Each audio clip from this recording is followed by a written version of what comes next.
চরিত্রের সার্টিফিকেটে golden A plus পাবে। আজকে যারা নবীর দল করে, নবীর মাদ্রাসায় পড়ে, নবীর শিক্ষায় শিক্ষিত হয়, এরা কোনোদিন সন্ত্রাসী নয়। ধরে খান কথা ঠিক কিনা? অনেকে তকমা লাগায় দেয়। বাংলাদেশের পেপার খুললে দেখবেন চোর ডাকাতের কোনো তালিকা নেই, কিন্তু মৌলানাকের তালিকা আছে। আছে না নাই? ধরে খান আছে। আমি হলাম তালিকার 18 নম্বর। গোটা বাংলাদেশে 116 জন আলেমের তালিকা আছে, তার মধ্যে আমার নাম আছে 18 নম্বরে। ধরে খান কয় নম্বরে? এর জন্য বহু জায়গায় আমার মাহফিল করতে দেয় না। থানাত গেলি কয় দেখি তো আগে তালিকা আছে, তালিকার মধ্যে দেখে বলছি নট এলাও, চলবি না। গতবার আপনাকে গোপালপুরেও একটা মাহফিল আমাকে করতে দেয়, নট এলাও, বুঝলি চলবি না।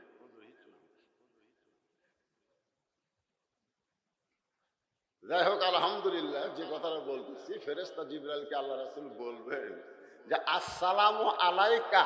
কা মানে কি? কা মানে আরবিতে এক বচন, দুই বচন, বহু বচন আছে। এই শোনেন, এখানে আলেম ওলামার আছে। কা হলো একজন, কুমা হলো দুইজন, কুম হলো তিনজন, লয় বহু। কুম মানে বহু, বহু বচন।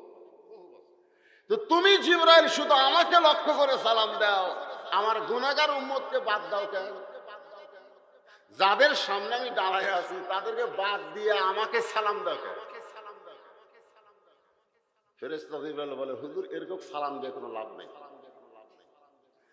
এরকে নেকির চাইতে পাপ বেশি হয়ে গেছে, আর নেকির চাইতে পাপ বেশি হওয়ার কারণে আল্লাহ জাহান্নামে রায় দিয়েছে।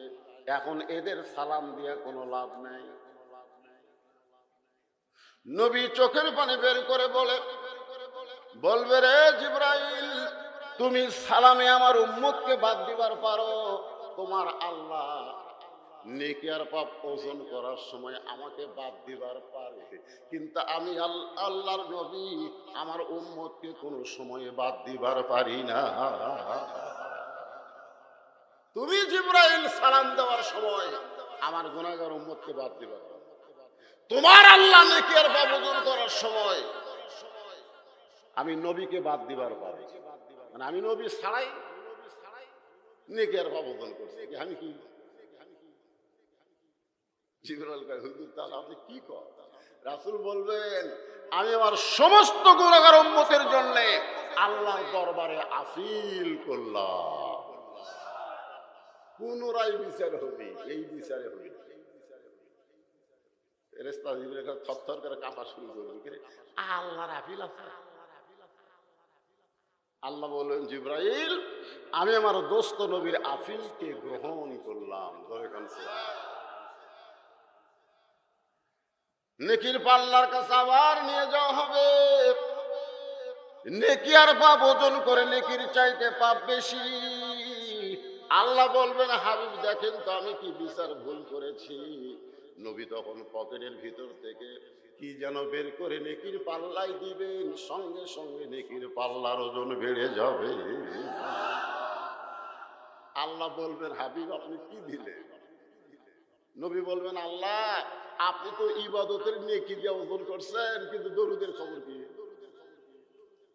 আমার উম্মতেরা আমার প্রতি যে দরুদ শরীফ পড়েছিল, ওইটা ফেরেশতা রওজা মুবারকে আমার কাছে জমা দিয়েছিল, সেই দরুদের নেকি নেকির পাল্লাই দিলাম।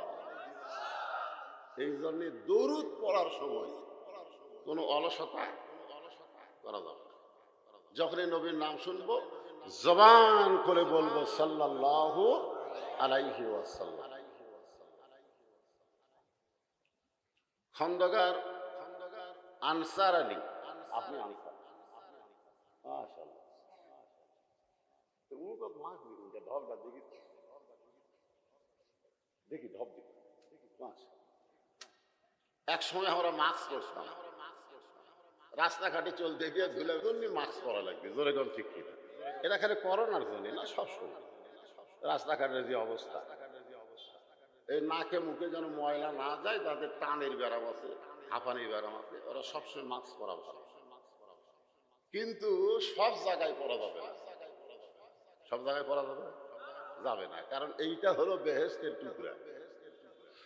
এইখানে কোনো গজবের বাতাস নাই, খালি রহমতের বাতাস বইতেছে। সুবহানাল্লাহ।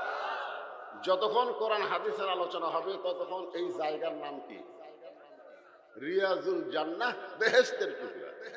আর বেহেশতের টুকরার মধ্যে মাস্ক লাগবে না, মসজিদের ভিতরে মাস্কের কোনো দরকার নাই, জায়গা বুঝা মাস্ক করা। আজকে যার নামে মাদ্রাসা, তার মুখটাই যদি আমরা দেখতে না পাই তো দেখবো কি? মন খারাপ করলো। মাশাআল্লাহ।